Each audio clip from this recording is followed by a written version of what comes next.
আয়াত ৩৭ فمن أظلم ممن افترى على الله كذبا أو كذب بآياته أولئك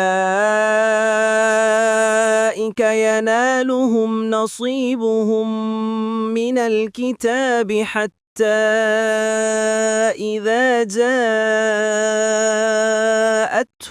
رسلنا يتوفونهم قالوا أين ما كنتم تدعون من دون الله قالوا ضلوا عنا وشهدوا على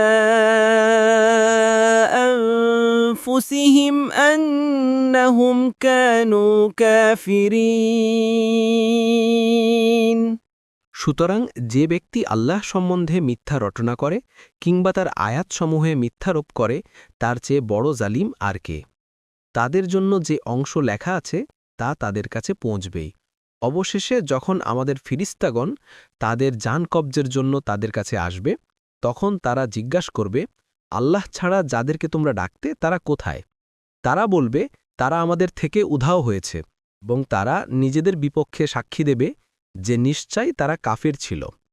তাফসির ১ নং ফুটনোটের বিবরণ, অর্থাৎ তাদের শাস্তির যে পরিমাণ লেখা আছে তা তাদের কাছে পৌঁছবেই। তবরী বলেন, কাতাদা বলেন, দুনিয়াতে তারা যে আমল করেছে সেটার ফলাফল আখেরাতে তাদের কাছে পৌঁছবেই।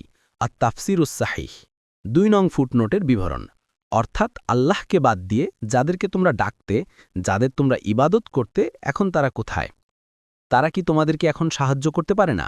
তারা কি তোমাদেরকে এ বিপদ থেকে উদ্ধার করতে পারে না?